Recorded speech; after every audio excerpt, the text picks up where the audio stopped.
समाचारमा स्वागत छ। सुरु गरौं मुख्य समाचारबाट। कोभिडबाट 24 घण्टामा 46 जनाको मृत्यु, 1694 बिरामी थपिए।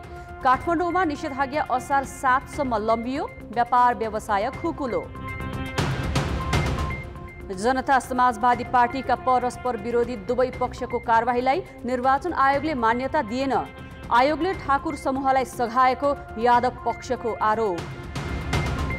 शेयर बजारमा 19.5 अर्बको कारोबार, परिसूचक 3000 नजिक। अस्वाभाविक मूल्य बढाएको आशंकामा 56 कम्पनीमाथि छानबिन। चीनलाई घेर्ने G7 को नयाँ रणनीतिप्रति बेइजिङको आपत्ति। साना समूहले बाँकी विश्वको भविष्य निर्धारण गर्ने दिन गएको प्रतिक्रिया। र युरो कपमा अहिले इङ्ल्यान्ड र क्रोएसिया प्रतिस्पर्धामा कोपा अमेरिका पनि आजै रातिदेखि। पहिलो खेल ब्राजिल र भेनेजुएला बीच।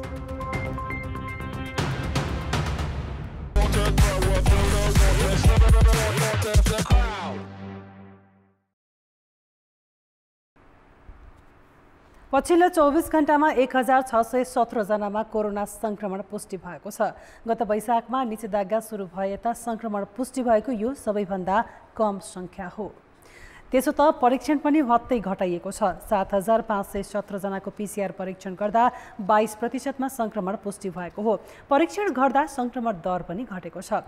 काठमाडौँ उपत्यकामा 653, कास्कीमा 158, नुवाकोटमा 91, झापामा 65, मोरङमा 61 जनामा संक्रमण देखिएको छ। देशैभर सक्रिय संक्रमितको संख्या 79,402 रहेको छ। अहिले आइसियुमा 1100 र भेन्टिलेटरमा 347 जनाको उपचार भइरहेको छ। संक्रमणका कारण गएको 24 घण्टामा 46 जनाको मृत्यु भएको छ भने 3994 जना संक्रमण मुक्त भएका छन्। काठमाडौँ उपत्यकामा 1.5 महिनादेखि जारी निषेधाज्ञा केही खुकुलो बनाई एक साता लम्ब्याइएको छ। काठमाडौँ, ललितपुर र भक्तपुरका प्रमुख जिल्ला अधिकारीको आज बसेको संयुक्त बैठकले यातायात र भिडभाड हुने स्थान बाहेक अन्य व्यवसाय सञ्चालनमा सहजीकरण गर्ने गरी निषेधाज्ञा असार 7 गतेसम्म थपेको हो। जसअनुसार खाद्यान्न, तरकारी, फलफूल, मासु, खानेपानी लगायतका पसल र डिपार्टमेन्टल स्टोर असार 1 देखि बिहान 11 बजेसम्म खोल्न पाइनेछ। यस्तै 1.5 महिनादेखि बन्द पुस्तक पसल पनि बिहान 11 बजेसम्म खोल्न दिने निर्णय प्रमुख जिल्ला अधिकारीहरूले गरेका छन्।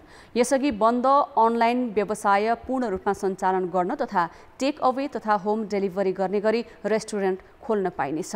त्यस्तै निर्माणसँग सम्बन्धित रड, सिमेन्ट, बालुवा, बिजुली लगायतका पसल दिउँसो 4 बजेपछि सञ्चालन गर्न दिने गरी नयाँ आदेश जारी गरिएको छ। विभिन्न निकायहरूले चाहिँ अनलाइन डेलिभरीमा सहजीकरण गर्नु पर्यो भन्ने कुराहरू आइरहेको थियो। त्यसलाई पनि हामीले सम्बोधन गरेको छ। र अब अहिले विद्यार्थीहरूको चाहिँ अब अनलाइन कक्षा सुरु हुने भएको हुनाले पुस्तक किन्न पाइएन भन्ने जुन गुनासो आयो त्यसलाई पनि पुस्तक पसल खोल्न दिने बिहान 11 बजेसम्म भनेर हामीले निर्णय गरेका छौँ। त्यसै गरी अब विकास निर्माणको हकमा पनि अब निर्माण गर्न दिने, तर हार्डवेयरको पसल नखोलिदिँदा अलिकति समस्या आयो भन्ने कुराहरू आएको थियो। त्यही भएको हुनाले यो अब रड, सिमेन्ट, त्यसपछि प्लम्बिङका सामानहरू, बिजुलीका सामानहरू दैनिक 4 बजेपछि खोल्न दिने भनेर निर्णय गरेका छौँ। भिजाका लागि दूतावास जान पाउने निर्णय गरिएको छ। वैदेशिक अध्ययनमा जान चाहने र डिभी परेका व्यक्तिको गुनासो सम्बोधनका लागि भिजा प्रक्रियाका काम गर्न दिइएको हो। यसअघि 3 वटा मात्रै शाखा सञ्चालन गर्न पाएका ब्याङ्कले अब सबै शाखा खोल्न पाउनेछन्। सहकारी भने साताको 2 दिन आइतबार र बिहीबार मात्र खोल्न पाइनेछ। तोकिएको टाइममा अन्तर्वार्ताहरू एम्बेसीले नलिएको कारणले हामी समस्यामा परेको छौँ भन्ने जनगुनासो प्राप्त हो। त्यसलाई पनि हामीले सम्बोधन गरेका छौँ। भिसाका प्रक्रियाहरू, अन्तर्वार्ताहरू सञ्चालन गर्न दिने भनेको छ। त्यसै गरी अब सहकारी संस्थाहरूलाई अलिकति हामीले यो बिचमा टाइट गरेको थियो। अब चाहिँ हप्ताको 2 दिन बार तोकेर सञ्चालन गर्न दिने भन्ने निर्णय गरेका छौँ। यसअघि मर्निङ वाकमा रहेको प्रतिबन्ध हटाइएको छ। सार्वजनिक र निजी यातायात सञ्चालनका विषयमा भने कोभिड संक्रमण दर हेरेर एक सातापछि निर्णय गर्ने भनिएको छ। अति आवश्यक परेर उपत्यका आउनु पर्नेले प्रदेश अनुसार समन्वय गर्नुपर्नेछ।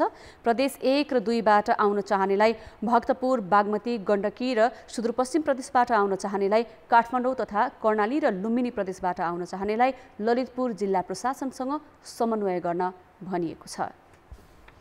जनता समाजवादी पार्टी जसपाका अध्यक्षद्वय उपेन्द्र यादव र महन्त ठाकुरले एक अर्का पक्षका नेताहरूलाई गरेको कारबाहीलाई निर्वाचन आयोगले मान्यता दिन अस्वीकार गरेको छ। दुई पार्टीकै शैलीमा परस्पर विरोधी कित्तामा उभिएका जसपाका दुवै पक्षले गरेको कारबाही र आधिकारिकताको दाबीलाई राजनैतिक दल सम्बन्धी ऐन र दलको विधान अनुसार प्रक्रिया नपुगेको भन्दै आयोगले मान्यता नदिने निर्णय गरेको हो। एक अध्यक्षबाट हस्ताक्षर भएर आएको विषयलाई पदाधिकारीको निर्णय मान्न नसकिने आयोगको निष्कर्ष छ। पार्टीको विधानमा अनुशासनको कारबाही हुन सक्ने व्यवस्था भए पनि त्यसको अनुमोदन माथिल्लो समितिबाट हुनुपर्नेमा त्यसो नगरिएकाले कारबाही अवैध भएको आयोगले जनाएको छ। यादव पक्षले भने आयोगले पक्षपातपूर्ण निर्णय गरेको भन्दै आपत्ति जनाएको छ। संविधान अन्तर्गत बनेका नियमावलीहरूमा टेकेर निर्वाचन आयोगले दलको निर्क्यौल गर्नुपर्छ। त्यो नगरिएको अवस्था चाहिँ यो दोस्रो प्रहार हो। अहिले जुन संसद विघटन संविधानमाथि नै प्रहार हो, त्यसको कालो बादल त्यहाँ देखिएको हो। यो देशको लागि, संहिताको लागि, संविधानको लागि, यो व्यवस्थाको लागि नै अलिकति जनतामा निराशापन आउँछ। त्यसकारण त्यो उहाँहरूबाट आएको निर्णय फेरि हामी अनुरोध गर्न चाहन्छौँ कि उहाँहरूले फिर्ता लिएर कानुन बमोजिम हामीलाई जे अधिकार दिएको छ दल सञ्चालनको, दल कार्यविधि संशोधनको, दलको आदि गर्नको, त्यसमा निर्वाचन आयोगले हिसाब दिनुपर्छ। आयोग आफैले थप कागजात मागेको तर ठाकुर पक्षले दिन नसक्दा पनि उही समूहलाई सहयोग पुग्ने गरी निर्णय भएकोमा यादव पक्षले विरोध गरेको छ। जसपामा अध्यक्ष ठाकुर पक्ष सरकारमा सहभागी भएपछि अर्का अध्यक्ष उपेन्द्र यादवले बहुमत कार्यकारिणी समितिको निर्णयबाट ठाकुरसहित वरिष्ठ नेता राजेन्द्र महतो, सर्वेन्द्रनाथ शुक्ला र लक्ष्मणलाल कर्णलाई कारबाही गरेका थिए। त्यसैगरी ठाकुरले पनि आफूसँग बहुमत सदस्य रहेको दावी गर्दै यादवलाई कारबाही गरेका थिए। विवाद निर्वाचन आयोगमा पुगेपछि विवरण अध्यावधि गर्न भनिएको थियो। त्यसपछि यादव पक्षले कागजात बुझाए पनि ठाकुर पक्षले समय थप गर्दा पनि बुझाउन सकेको थिएन। यस्तो परिस्थितिमा निर्वाचन आयोगले कारबाहीलाई अस्वीकार गरेसँगै जसपाको विवाद नयाँ बिन्दुमा प्रवेश गर्ने देखिएको छ।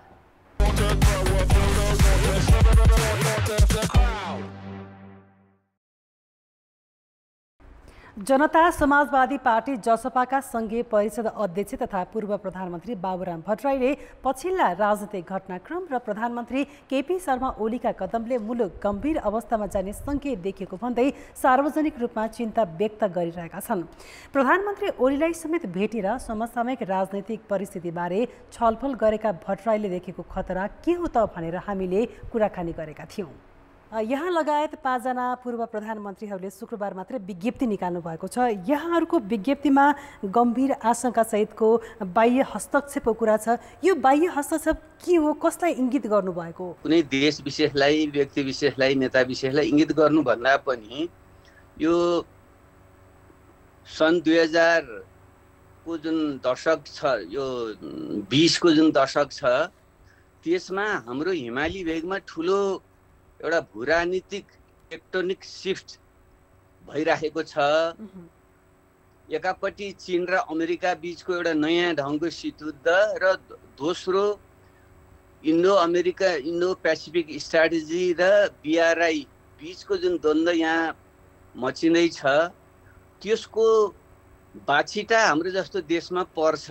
त्यसलाई ध्यान दिँदै हामी नेपालीहरूले हाम्रो आन्तरिक मामिला आफै हल गरौँ र बाह्य शक्तिको दृश्य अदृश्य प्रत्यक्ष परोक्ष चलखेल हुन नदिउँ भन्ने कुराको हामीले सतर्कता सजगता अपनाउन आग्रह गरेको। तपाईहरू 5 जना पूर्व प्रधानमन्त्रीहरूले विज्ञप्ति निकाल्दा किन तोकेर भन्न नसक्नु भएको त? डिप्लोमेसीमा कयौं कुराहरू सांकेतिक रूपमा भन्नुपर्छ, कयौं कुराहरू आवश्यकता परेपछि बेला आएपछि खुलेर भन्नुपर्छ।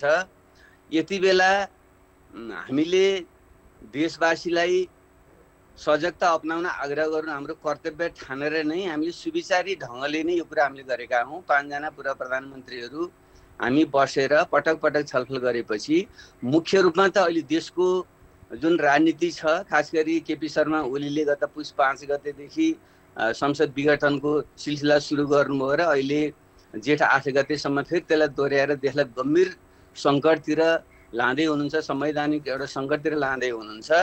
यो हाम्रो आन्तरिक समस्या हाम्रो हुँदै हो। यसमा अन्तर्राष्ट्रिय रूपमा र क्षेत्रीय रूपमा बलिएको भूराजनीतिको पनि यसमा बाछिटा पर्न सक्छ। त्यसमा सतर्क रहौँ भनेर हामीले जनतालाई बेलैमा हामीले सुसूचित गरेको, सतर्क गराएको। वक्तव्यलाई लिएर कतिपयले चालबाजीको रूपमा अर्थ्याएका छन्। यदि यहाँहरूको कुरा यो पुष्टि भएन भने त राष्ट्रियको मुद्दा नै कतै ओझेलमा पर्ने त होइन? धेरैले तपाईँहरूले आफ्नो पालामा पो के पो गर्नुभएको थियो र भन्ने चाहिँ शङ्का पनि गरिरहनु भएको छ। म के भन्न चाहन्छु भने म प्रधानमन्त्री भएको सन् 2011-13 हो। शेरबहादुर देउबाजी त 1996 देखि नै पटक पटक हुनुभयो। प्रचण्डजी त्योभन्दा अलिकति अगाडि हुनुभयो र पछि पनि हुनुभयो। माधव नेपालजी र झलनाथजी पनि त्योभन्दा अलिकति अगाडि हुनुभयो। र सन् 2013 चीनमा सी जिनपिङको उदयपछि चाइनिज ड्रिम र BRI अगाडि आयो। सन् 2014 मोदीको उदयपछि चाहिँ फेरि भारतलाई एउटा महान बनाउने भन्ने नारा सहित उहाँहरू अगाडि आउनुभयो र ट्रम्पको उदय भयो। र यसरी अघोषित ढङ्गले चाहिँ एउटा दोस्रो शीतयुद्धको जुन सुरुवात भयो, BRI र इन्डो पेसिफिक स्ट्राटेजीको जुन एउटा टक्कर हिमाली क्षेत्रमा पर्न थाल्यो, त्यसको यो प्रतिछाया चाहिँ अहिले पछिल्लो परिघटना हो। त्यसले हाम्रो पालामा किन गर्ने हो भन्न मिल्दैन, किन त्यसपछि त हामी प्रधानमन्त्री त भएको छैनौँ। केपी शर्मा ओलीजी 2017 पछि उहाँ हुनुभयो र उहाँले यो गम्भीरतालाई त्यति बुझे जस्तो अनुभव हुँदैन। उहाँमा जुन खालको अज्ञानता र अहङ्कारको चाहिँ ककटेल छ, त्यसले गर्दाखेरि उहाँले जानेर नजाने गल्ती एकपछि अर्को गल्ती गर्दै जानु भएको छ। र आन्तरिक राष्ट्रिय राजनीतिमा चाहिँ बाह्य हस्तक्षेप प्रत्यक्ष परोक्षले बढ्ने खतरा बढेर गएको छ। हामीले यो कुरालाई चाहिँ सुविचारी ढङ्गले नै हामीले सङ्केत गरेका हौँ र यसको जिम्मेवारी हामी लिन्छौँ। केही दिन अगाडि प्रधानमन्त्रीलाई पनि प्रत्यक्ष रूपमा भेटेर उहाँलाई पद छाडेर व्यवस्था मिलाउन भन्नुभएको थियो। उहाँले नछाड्यो भने के व्यवस्था नै सङ्कटमा पर्ने हो? व्यवस्थापिकाले भङ्ग गरेर सुनेताको जुन उहाँले सिर्जना गर्नुभएको छ र उहाँले संसद विघटन गरिसकेपछि चुनाव गराउने त उहाँको कुनै छाँडकाँड छैन। उहाँले जसरी चाहिँ मन्त्री परिषद असंवैधानिकले विस्तार गरिरहनुहुन्छ, बजेट ल्याइरहनु भएको छ र यसले त बेलामा चुनाव हुने सङ्केत देखा पर्दैन। फेरि यो कोरोना महामारी आदिले गर्दा पनि तत्काल सम्भव छैन। अनि चुनाव नहुने बित्तिकै त संवैधानिक सङ्कट त पैदा भइहाल्छ भने यस्तो अवस्थामा देश त गम्भीर सङ्कटतिर त गइ नै हाल्यो। त्यसैले यसलाई बचाउनको निम्ति मैले उहाँलाई भेटेर तपाईँले मार्ग प्रशस्त गर्नु, एउटा राष्ट्रिय सहमति कायम गरौँ, चिज धेरै गम्भीर छ भन्ने मैले यिनै कुरा उहाँले बुझ्ने भाषामा मैले राखेको हुँ। उहाँले कुराप्रति त सहमति जनाउनु भयो, तर उहाँको अहङ्कार के थियो भने म नै सर्वेसर्वा हुँ, आई एम द स्टेट भन्ने लुई 14औँको जस्तो जुन उहाँको अहङ्कार छ, त्यसले गर्दाखेरि चाहिँ उहाँले आत्मसात गरिराख्नु भएको छैन र देश झन् सङ्कटतिर जाँदैछ। अब बाँकी समाचार। प्रधानमन्त्री केपी शर्मा ओलीले चिकित्सा शिक्षा आयोगका उपाध्यक्ष श्री कृष्ण गिरीलाई प्रक्रिया नै नपुगेको झापाको BNC मेडिकल कलेजलाई सम्बन्धन दिने निर्णयमा हस्ताक्षर गर्न दबाब दिएका छन्। आयोगको शुक्रबारको बैठकले प्रक्रिया र मापदण्ड पुर्याएर सम्बन्धन दिने सहमति भएको थियो, तर आयोगका अध्यक्ष समेत रहेका प्रधानमन्त्री ओलीले उपाध्यक्ष गिरीलाई बालुवाटार बोलाएर सम्बन्धनको निर्णय पुस्तिकामा हस्ताक्षर गर्न दबाब दिएका हुन्। बालुवाटारमै उपस्थित आयोगका सहअध्यक्षद्वय शिक्षा मन्त्री कृष्णगोपाल श्रेष्ठ र स्वास्थ्य मन्त्री शेरबहादुर तामाङले सम्बन्धनको निर्णयमा हस्ताक्षर गर्न वा राजीनामा दिन धम्की समेत दिएको स्रोतले बतायो। उपाध्यक्ष गिरी भने कानुन विपरीत कुनै हालतमा सम्बन्धनमा हस्ताक्षर गर्न नसकिने भन्दै बालुवाटारबाट बाहिरिएका थिए। हर्ताकर्ताहरू अब प्रधानमन्त्रीदेखि लिएर शिक्षा मन्त्री, स्वास्थ्य मन्त्री सबै नै यो एजेन्डामा चाहिँ एकदम हात धोएर लागेको अवस्था छ। त्यसमा अब उहाँहरू बाहेक अरूले त त्यो भन्ने अवस्था नै छैन। अरू कोही भन्ने भन्ने कुरा पनि भएन। विज्ञहरूले त बारम्बार भनेकै छन् कि प्रक्रिया पुऱ्याएर मात्रै दिनुपर्छ भनेर भनेकै छन् होइन। तर जुन अहिले हाम्रो जुन राज्यको कार्यकारीको जो चाहिँ यो कानुनको रक्षा गर्नुपर्ने विधि प्रक्रिया पुऱ्याउनुपर्छ भन्ने मान्छेहरूले आफै नै यो विधि मिचेर दिने भए देऊ, नत्र चाहिँ पदै छाड्देऊ भन्नेसम्मको दबाब दिएको र एक किसिमको गुन्डागर्दी नै गरेको हो कि भनेर चाहिँ हामीले अनि त्यो हिसाबले यस्तो बेलामा चाहिँ हामी नागरिकहरू चुप बस्न मिल्दैन भनेर हामीले प्रेस विज्ञप्ति जारी गरेको। आज दबाब दिएका प्रधानमन्त्री ओलीले 1.5 घण्टापछि फेरि बालुवाटार बोलाएर प्रक्रिया र मापदण्डबारे अर्को बैठकमा पेश गर्ने गरी कार्यदल गठनको निर्णय गराएका छन्। त्यसमा भने गिरीले हस्ताक्षर गरेका छन्। राज्य शक्तिको दुरुपयोग गर्दै प्रधानमन्त्री र मन्त्रीहरूले नै स्वायत्त निकायका कार्यकारी प्रमुखमाथि दबाब दिएको भन्दै solidarity for doctor KC alliance र बृहत नागरिक आन्दोलनले आज संयुक्त विज्ञप्ति निकाली डाक्टर गिरीको सुरक्षाको माग गरेका छन्। मेडिकल शिक्षालाई सीमित नाफाखोरको हातमा सुम्पेर देशको स्वास्थ्य प्रणाली नै धराशायी पार्ने चेष्टा सरकार प्रमुखबाट भएको भन्दै अलायन्सले आन्दोलनमा उत्रिन सबैलाई अपिल गरेको छ।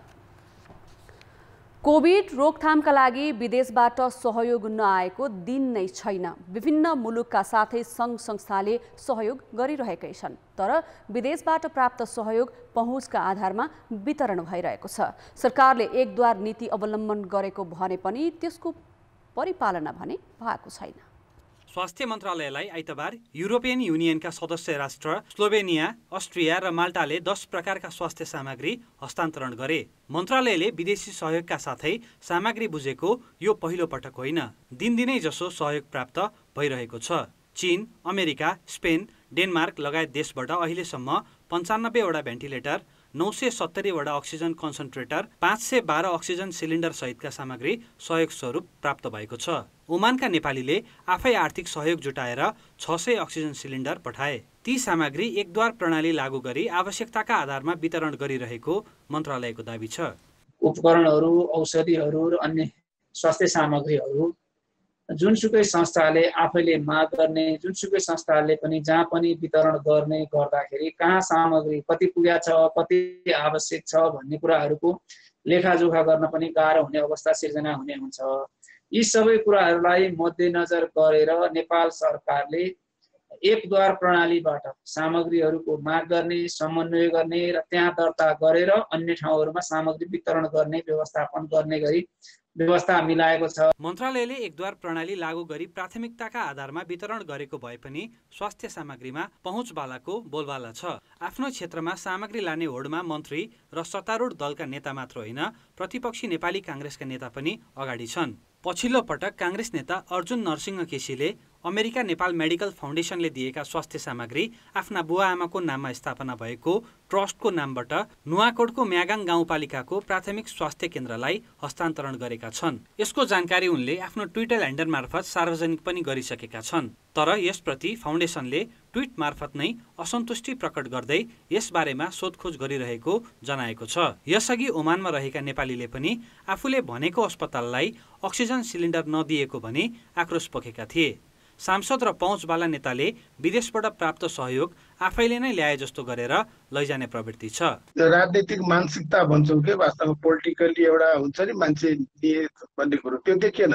यहाँ त के दिएको भने सामान लगेर आफ्नो सिद्धान्त मिल्नेलाई बाँड्न पाइयो भने भोलि भोट बढ्छ कि भन्ने त्यो एकदमै माइनर सोच भएको, बुद्धि भएको व्यक्तित्व राजनीति गर्ने धेरै भएको हुनाले यो स्थिति आएको। कुनै कुनाको अस्पतालमा राजनीतिक शक्तिको आधारमा भेन्टिलेटर चाहिँ पुर्याउने, तर त्यो अस्पताल अथवा संस्थानमा भेन्टिलेटर जडान गर्ने ठाउँ पनि नभएको र कुनै ठाउँमा जडान गर्ने ठाउँ भएको तर चलाउने स्वास्थ्यकर्मी नभएपछि त्यो त के काम गर्यो। पहुँचवालाको बोलबालाले एकातिर सरकारी वितरण प्रणाली भद्रगोल छ, आएको सहयोग कता, कसरी र कति वितरण भयो भन्ने एकीकृत तथ्याङ्क पनि छैन। कान्तिपुर समाचारका लागि कृपाल गौतम, काठमाडौँ।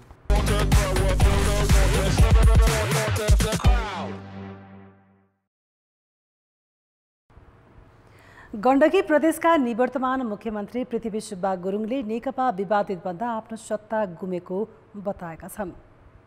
पूर्व मुख्यमन्त्री पृथ्वी सुब्बा गुरुङले राजनीति फोहोरी खेल हो भन्दै अहिले चाहिँ पात्र फोहोरी भएकाले राजनीति पनि फोहोरी बनेको बताए। मुख्यमन्त्री निवास छाड्नु अघि आज पत्रकारसँग कुराकानीका क्रममा उनले एक व्यक्तिलाई मात्रै दोष दिन मिल्दैन, धेरै थोरै केपी ओलीको पनि गल्ती होला भन्दै गुरुङले राजनीतिक दलले आफूलाई करेक्सन गर्नुपर्ने बेला आएको बताए। फेरि पनि म भन्न चाहन्छु, पृथ्वी सुब्बा गुरुङ चाहिँ केपी ओलीले भनेर चाहिँ आफ्नो निष्ठा त्याग्ने मान्छे होइन, आफ्नो जे कन्भिक्सन छ त्यो त्याग्ने मान्छे होइन। या चाहिँ प्रतिपक्षी दलले चाहिँ बेसरी दबाब दियो, दबाब अगाडि झुक्ने होइन। या हाम्रो कुनै मान्यले यसरी चाहिँ घुर्की लगायो, त्यो घुर्की अगाडि चाहिँ सामु चाहिँ हत्तापत्ती घुँडो टेक्ने चाहिँ पृथ्वी सुब्बा गुरुङ होइन भनेर बुझ्नु पर्छ। 59 जनाको अधिकारको प्रबन्ध गरेको हो उपधारा 5ले। अनि मुख्यमन्त्रीले चाहिँ दावा गर्यो भने त्यो चाहिँ अपराध हुन्छ, त्यो अलोकतान्त्रिक हुन्छ। कहाँ छ संविधानको कुन प्रावधान छ भन्नुहोस् त। सबै राजनीतिक दलका नेता आदर्श निष्ठा र सिद्धान्तबाट विचलित भएको उनको भनाइ छ। गुरुङले मन्त्री राजीव गुरुङ, दीपक मनाङे प्रति इङ्गित गर्दै सबै रत्नाकारहरू वाल्मीकि नबन्दा रहेछन् भनेर पनि प्रतिक्रिया दिए। उनले दीपक मनाङेलाई वाल्मीकि बनाउन असमर्थ रहेको जिकिर गरे। केही समय अघिसम्म पृथ्वी सुब्बा गुरुङ सरकारलाई साथ दिएका स्वतन्त्र सांसद मनाङेलाई अहिले गठबन्धनलाई साथ दिएका छन्। गौतम बुद्ध र पोखरा विमानस्थल दुवै राष्ट्रिय गौरवका आयोजना हुन्, तर यी दुवै आयोजनामा लक्ष्यअनुसार काम हुन सकेको छैन। गौतम बुद्ध विमानस्थलमा 7औं पटक म्याद थप्ने तयारी छ भने पोखरा विमानस्थलमा पनि पूर्व निर्धारित समयमा काम नसकिने भएकाले 6 महिना थप्न लागि छ। सरकारले काम सुस्त हुनुमा कोभिड महामारीलाई मुख्य कारण भनेको छ। आर्थिक वर्ष 2072-73 मा सुरु भएको गौतम बुद्ध अन्तर्राष्ट्रिय विमानस्थल आयोजना 3 वर्षमा सक्ने भनिएको थियो, तर म्याद 6 पटक थप भइसक्दा पनि काम पूरा भएको छैन। 6 पटक थपिएको म्याद असार 16 मा सकिन लागेकाले 7औं पटक थप गर्ने तयारी छ। आयोजनाका अनुसार अहिलेसम्म 97% भौतिक प्रगति भएको छ। पूर्वाधार निर्माणको काम लगभग सकिए पनि टर्मिनल भवनमा केही काम बाँकी छ। यस्तै दक्ष जनशक्तिको अभावमा विद्युतीय उपकरण पनि जडान गरिएको छैन। जडान भएका उपकरणले काम गरे नगरेको थाहा पाउन विशेष जहाजबाट परीक्षण उडान गरिन्छ। परीक्षण उडान गर्न तयार भए पनि थाइल्यान्डबाट दक्ष जनशक्ति र जहाज ल्याउने टुङ्गो नलाग्दा विमानस्थल कहिलेबाट सञ्चालनमा आउँछ भन्ने बारे आयोजनासँग नै जवाब छैन। जबकि सरकारले आर्थिक वर्ष 2076-77 को नीति तथा कार्यक्रम मार्फत नै त्यही वर्ष विमानस्थल सञ्चालनमा आउने घोषणा गरेको थियो।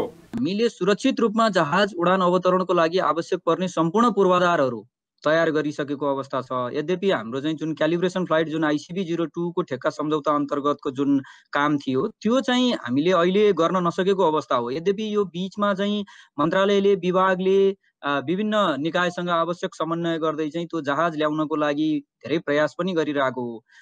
अब यो जहाज चाहिँ आउने सुनिश्चितता जति बेला हुन्छ त्यो बेलादेखि नै हामीले चाहिँ ठ्याक्क यो मितिमा चाहिँ हामीले कम्प्लिट रूपमा चाहिँ प्रोजेक्ट सिद्ध्याउँछौँ र ह्यान्डओभर गर्छौँ भन्ने विषय रहन्छ।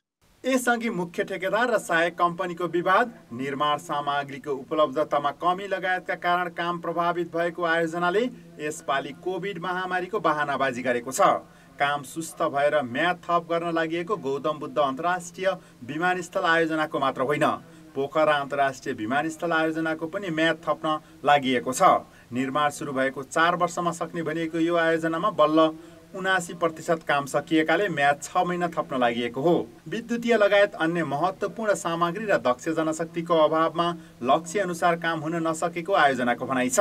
राष्ट्रिय गौरवका आयोजनामा समान र जनशक्तिका कारण काम प्रभावित हुनुले सरकारको प्राथमिकतामाथि नै प्रश्न उठेको छ। जसरी हामीलाई घाटा पर्छ त्यो भन्दा बरु हामीले केही महँगो मूल्य तिरेर भए पनि विज्ञहरू अहिले ल्याएर परराष्ट्र मन्त्रालय, अर्थ मन्त्रालय र सम्बन्धित मन्त्रालय जुन विभागीय मन्त्रालयसँग समन्वय गरेर ती विज्ञहरू ल्याएर हामीले समयमा काम सम्पन्न गर्न सक्ने भने त्यताबाट हामीले चाहिँ बढी फाइदा पाउँछौँ। तर यसमा के देखिन्छ भने समन्वयको कमी र आयोजना समयमा सम्पन्न गर्नुपर्छ र त्यसलाई आर्थिक रूपले सबल पार्न सकिन्छ भन्ने त्यो विकासको जुन भोग छ त्यो चाहिँ त्यो आयोजना र सम्बन्धित विभागीय मन्त्रालयहरूलाई नभए जस्तो देखिन्छ। राष्ट्रिय गौरवका आयोजनामा देखिएको समस्या समाधानका लागि प्रधानमन्त्री नै अध्यक्ष रहेको संयन्त्र छ, तर प्रधानमन्त्री केपी ओलीले त्यो संयन्त्रको बैठक राखेर गाँठो फुकाउने भन्दा जाल झेलको राजनीतिमै रुमल लिइरहेका छन्। कान्तिपुर समाचारका लागि सुमन पन्थ, काठमाडौँ।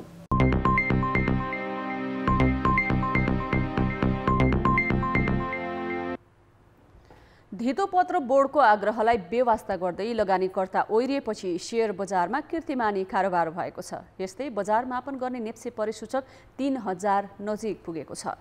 शेयर बजारमा दिनै जसो उछाल आएपछि धितोपत्र बोर्डले जेठ 25 गते कम्पनीको वित्तीय स्थिति राम्रोसँग अध्ययन गरेर मात्र लगानी गर्न आग्रह गरेको थियो। उसले शेयर बजार दिनदिनै बढ्दा लगानीकर्ताको जोखिमको स्तर समेत बढेकाले चनाखो हुन भनेको थियो। तर बजारमा आज 19 अर्ब 55 करोड रुपैयाँको कारोबार भएको छ। यो एकै दिन भएको अहिलेसम्मकै उच्च कारोबार हो।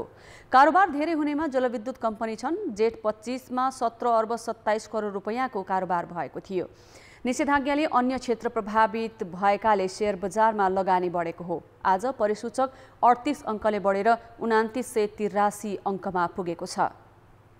खास गरी विकास बैंक, जलविद्युत र वित्त समूहले परिसूचक उकालो लगाएका हुन्।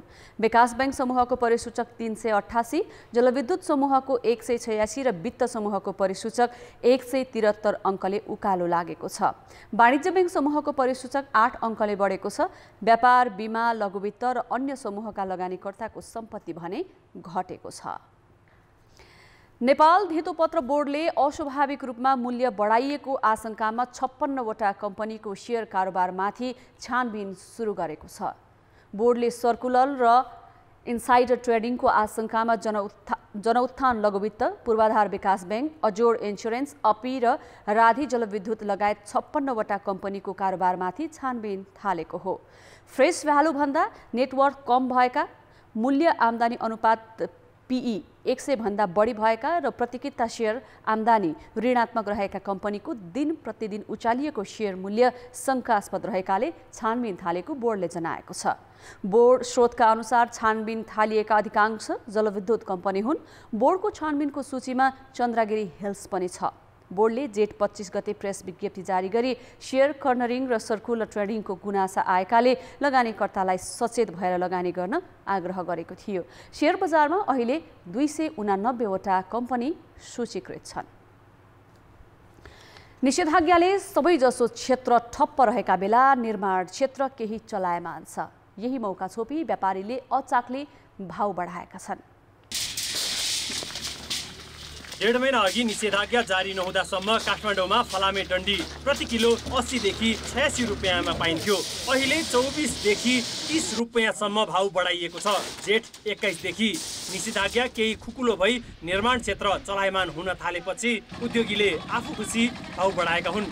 डन्डी मात्र होइन, गिट्टी बालुवा र सिमेन्टको मूल्य पनि बढाइएको छ।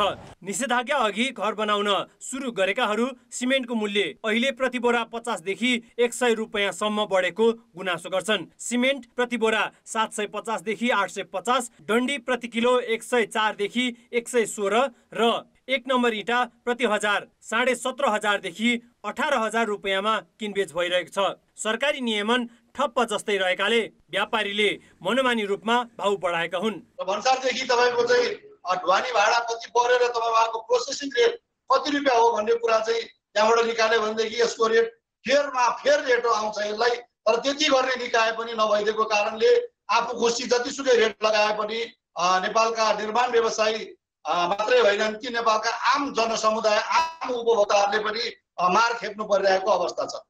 विगत वर्षायामको मुखमा निर्माण सामग्रीको मूल्य घट्थ्यो। विद्युतको पर्याप्त उपलब्धताले उत्पादन बढी हुने तर विकास निर्माणका काम कम हुने भएकाले उद्योगीले भाउ घटाउने गरेका थिए। तर यसपालि ठिक उल्टो भएको छ।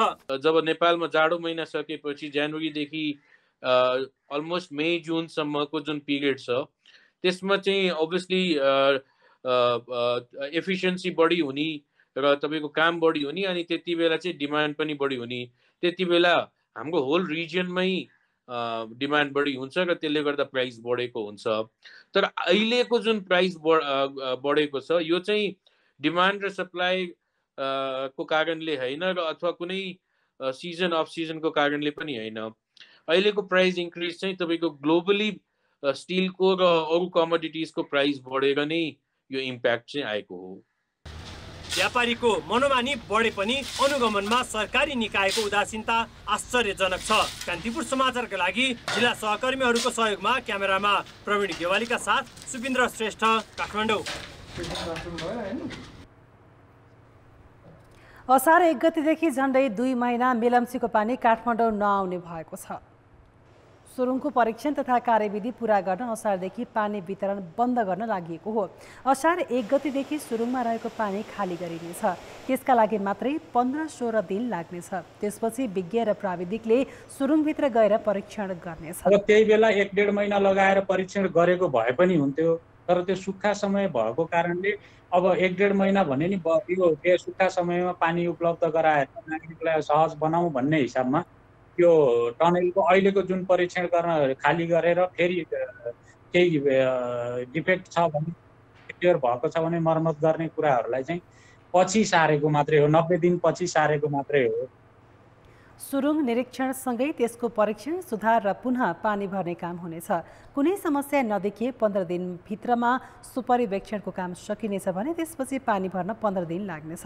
सुरुङमा समस्या देखिएमा भने मर्मत तथा सुधारको काम गर्न थप समय पनि लाग्न सक्ने आयोजनाले जनाएको छ। 26.5 किलोमिटर लामो सुरुङमा फागुन 10 गतेदेखि भर्न सुरु गरी चैत 15 गतेबाट मेलम्चीको पानी काठमाडौँमा वितरण गर्न थालिएको थियो। अब जनमतको अन्तिम परिणाम। जनमतमा हिजो हाम्रो प्रश्न थियो, शैक्षिक क्षेत्र सुरु हुनै लाग्दा पनि निःशुल्क दिने भनेका पाठ्य पुस्तक तयार नहुनुलाई के भन्नुहुन्छ? ए सरकारी ढिला सुस्ती, बी तयारी बिनाको घोषणा र सी इच्छा शक्ति भए अझै सम्भव छ। जनमतको अन्तिम परिणाम यस्तो छ, ए सरकारी ढिला सुस्तीमा 33%, बी तयारी बिनाको घोषणामा 48% र सी इच्छा शक्ति भए अझै सम्भव छमा 19% मत प्राप्त भएको छ।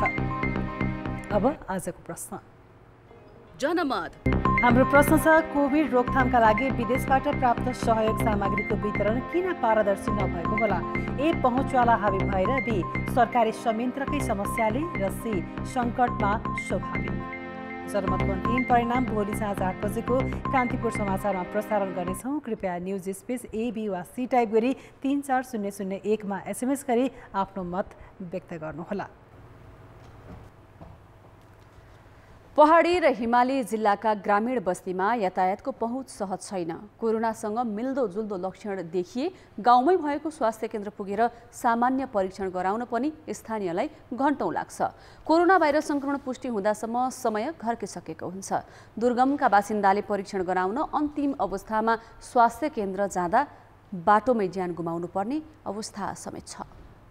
सङ्खुवासभाको मकालो गाउँपालिकामा एक साता अघि 2 जनामा कोरोना भाइरस संक्रमण पुष्टि भयो। परीक्षण गर्दा पोजिटिभ देखियो।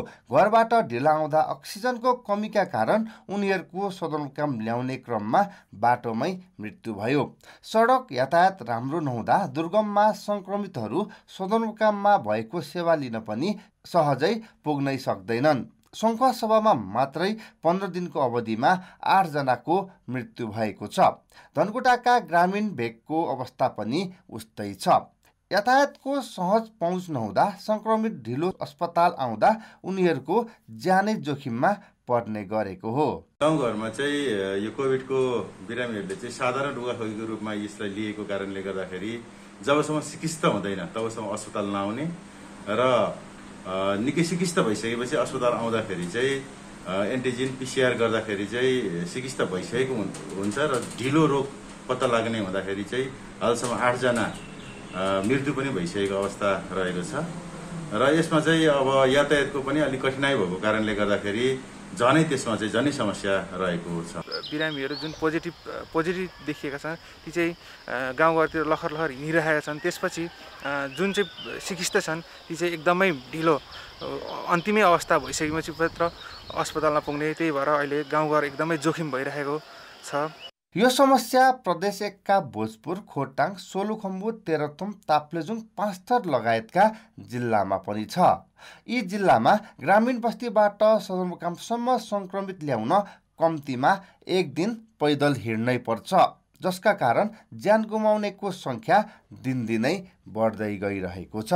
आकाशबाट परेको पानीले सबै बाटोहरू बिगार्ने कारणले गर्दाखेरि उपशाखादेखि शाखा रोडसम्म ल्याउन समय लाग्ने र शाखादेखि फेरि हाइवेमा ल्याएर बिरामीहरू सदरमुकामसम्म पुर्याउनको लागि धेरै समय लाग्ने भएको कारणले बिरामीहरू धेरै मर्न परिरहेको छ। सुरुमा परीक्षणलाई तीव्र बनाइए पनि हिमाली र पहाडी जिल्लाका स्थानीय तहको व्यवस्थाले समुदाय स्तरमा परीक्षण हुन सकेको छैन।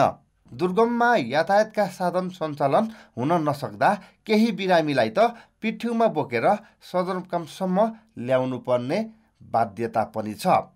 कान्तिपुर समाचारका लागि धनकुटाबाट विनोद घिमिरे, पाँचथरबाट लक्ष्मी गौतमको सहयोगमा दिपेन्द्र साक्य, सङ्खुवासभा। अब जनताको आवाज हामीले सल्यानमा सोधेका छौँ। निषेधाज्ञा जारी गरेको 2 महिना भइसक्यो। यस अवधिमा आफ्ना बालबालिकालाई कसरी पठन पाठन गराइरहनु भएको छ? जनताको आवाज। घरमा केही सामग्रीहरू चाहिँ अनलाइन मार्फत पठाइदिने र उनीहरूलाई चाहिँ पठन पाठन गर्नका निम्ति मात्रै जोड दिएका छौँ। बच्चाबच्चीहरू घरमा बसेर साह्रै बिग्रिए। अब टिभी हेर्ने, खालि मोबाइल हेर्ने, पढ्नेतिर ध्यानै छैन, त्यही भएर साह्रै गाह्रो भएको छ हामीहरूलाई। शैक्षिक सत्र अन्त्य भावनाले नयाँ सुरु हुन लागेको हुनाले एक्जाम अनलाइन क्लासहरू पनि बन्द भइरहेछ अहिले। एउटा स्कुल जाने तालिका जस्तै गरेर उनलाई एउटा रुटिन बनाएर अनि अहिले ती जुनै विषयहरू उनका म्याथ, साइन्स, नेपाली भन्ने जसरी अहिले यतिखेर पढ्ने घन्टामा आधी घन्टामा उनलाई पढ्ने र बिचबिचमा खेल्ने पनि म समय दिएर त्यसरी पढ्ने गराएका छौँ। गाउँले परिवेशमा त्यति पढेको मान्छे त हुँदैनौँ, तैपनि अब आफूले सक्ने सहयोग चाहिँ गरेर चाहिँ पढाइरहेका छौँ। केटाकेटीलाई अब पढ भन्ने हो, किताबमा भएको कुराहरू अलिअलि सिकाइन्छ। अब हाम्रो स्कुलहरूले त्यसरी अनलाइन क्लास पनि चलाएको छैन। बिहान साँझ 2-4 पेज राइटिङ लेखाएर लेख्छन्, अनि कहिलेकाहीँ गेम त्यो मोबाइलबाटै गेम हेर्छन्, बस्छन्। अब त्यसरी नै घरबाट बाहिर गएका छैनन्। तिनलाई अलिकति अगाडि बढाउनलाई पनि यसो गर उसो पढ, बस, एकछिन खेल, रमाइलो गर भन्नुपर्छ। अब के गर्ने, यत्तिकै दिन समय बितिराखेको छ।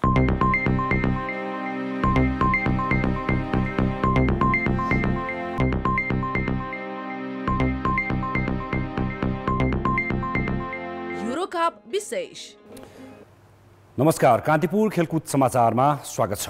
युरोकप अन्तर्गत आज भएको खेलमा इङ्ल्यान्डले विजयी सुरुवात गरेको छ। घरेलु मैदान वेम्बलेमा भएको खेलमा इङ्ल्यान्डले क्रोएसियालाई 1-0 गोल अन्तरले हरायो। इङ्ल्यान्डको जितमा रहिम स्टर्लिङको एकमात्र गोल निर्णायक बन्यो। पहिलो हाफ गोलरहित बराबरी भएको खेलको दोस्रो हाफको सुरुवातमा नै रहिमले गोल गर्न सफल भए। त्यसपछि क्रोएसिया खेलमा फर्कन सकेन र पराजित भयो। आज राति नै अस्ट्रेलियाले नर्थ मेसेडोनिया बीच खेल्नेछ भने यो खेल नेपाली समयअनुसार पौने 10 बजेबाट सुरु हुनेछ। यस्तै राति पौने 1 बजे नेदरल्यान्ड्स र युक्रेन खेल्नेछन्।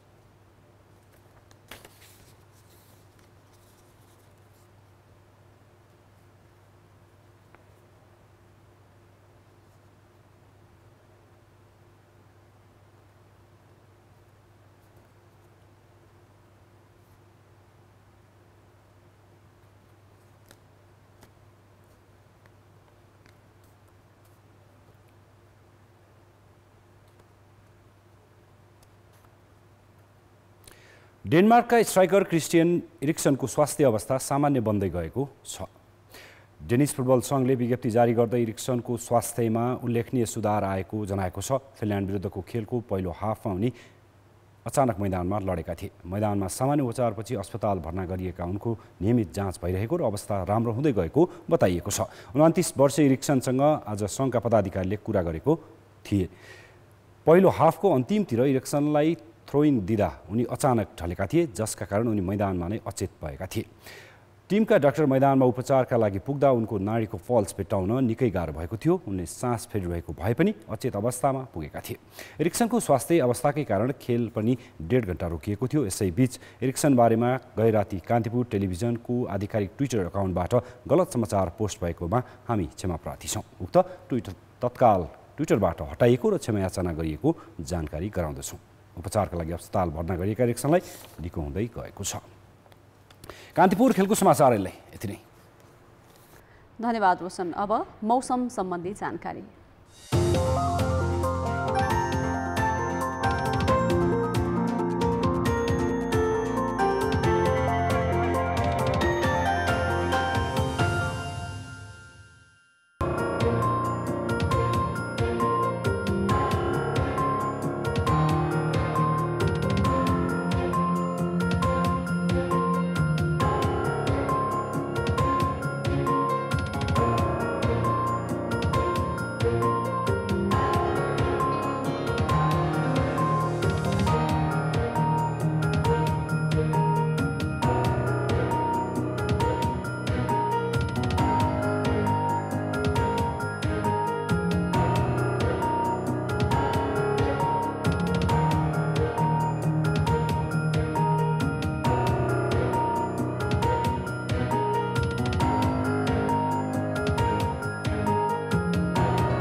कान्तिपुर समाचार अहिलेलाई सकियो। अब हाम्रो अर्को समाचार बुलेटिन राति 10:30 बजे अङ्ग्रेजी र 11 बजे नेपाली भाषामा हुनेछ। कान्तिपुर टेलिभिजन हेर्दै गर्नुहोला। नमस्ते।